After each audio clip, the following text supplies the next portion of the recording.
இந்த வீடியோவில் ஆடி கிருத்திகை பற்றி தான் பார்க்க போகிறோம்.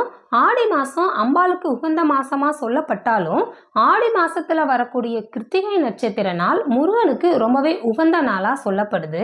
முருகன் சிவபெருமானின் நெற்றிக்கண்ணிலிருந்து 6 குழந்தைகளாக பிறந்து 6 கார்த்திகை பெண்களால் வளர்க்கப்பட்டார். அந்த 6 கார்த்திகை பெண்களையும் பெருமைப்படுத்தும் விதமாக தான் ஆடி கிருத்திகை நன்னாள் கொண்டாடப்படுது.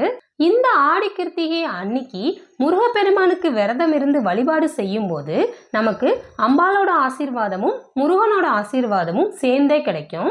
அதனால ஜூலை மாதத்துல வரக்கூடிய ஆடி கிருத்திகை அன்னைக்கு திருமண தடை இருக்கிறவங்க, செவ்வாய் தோஷம் இருக்கிறவங்க, குழந்தை வேண்டி விரதம் இருக்கிறவங்க, கடன் பிரச்சனை இருக்கிறவங்க, இவங்க எல்லாரும் கண்டிப்பா முருகப்பெருமானை நினைச்சு விரதம் இருந்து வழிபாடு செய்யுங்க.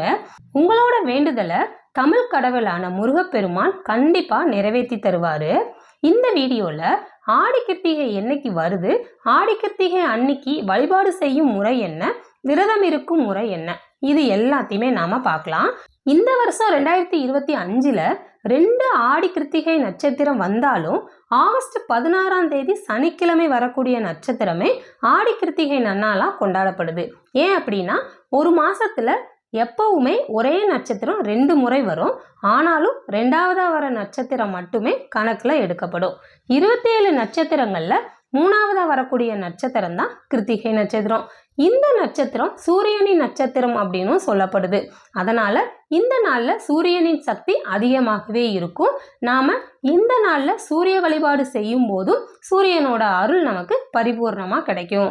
வருகிற ஆகஸ்ட் 16 சனிக்கிழமை அன்னைக்கு தான் திருத்தணி முருகன் கோயில், வடபழனி முருகன் கோயில், இந்த 2 கோயில்களிலுமே ஆடி கிருத்திகை கொண்டாடப்படுது.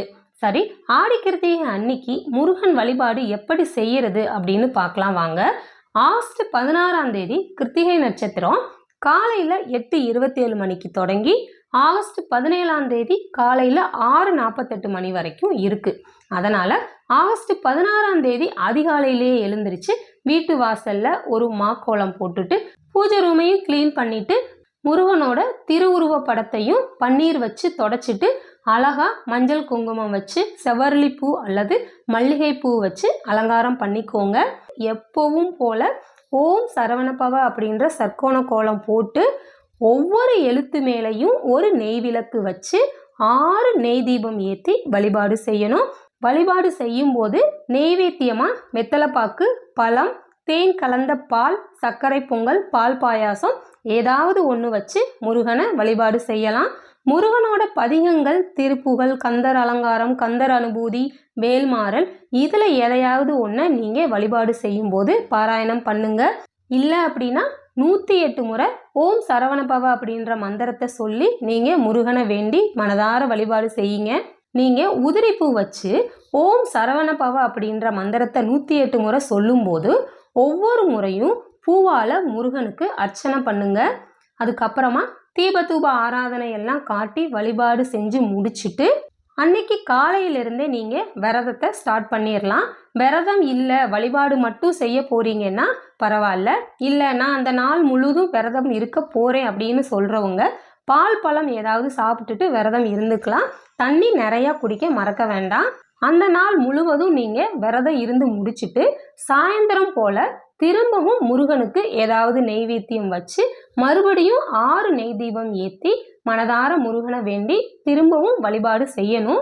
அதுக்கப்புறமா உங்களுக்கு பக்கத்தில் இருக்க முருகன் கோயிலுக்கு கண்டிப்பாக போயிட்டு வந்துருங்க. கோயிலுக்கு போகும்போது உங்களால் முடிஞ்சால் ஏதாவது அன்னதானம் பண்ண முயற்சி பண்ணுங்க. அதுக்கப்புறமா நீங்கள் வீட்டுக்கு வந்து உங்களோட விரதத்தை முடிச்சுக்கலாம். இந்த மாதிரி நீங்கள் ஆடி கிருத்திகை அன்னைக்கு விரதம் இருந்து வழிபாடு செஞ்சு முருகனை வேண்டி அன்னதானம் பண்ணும்போது நீங்கள் எதுக்காக வேண்டி வழிபாடு செய்கிறீங்களோ அந்த வேண்டுதல் கண்டிப்பாக நிறைவேறும். அதனால் இந்த ஆடி கிருத்திகையை தவற விடாதீங்க. இந்த வீடியோவை உங்களுக்கு தெரிஞ்சவங்களுக்குமே ஷேர் பண்ணுங்கள். கண்டிப்பாக அவங்களுக்குமே யூஸ்ஃபுல்லாக இருக்கும்.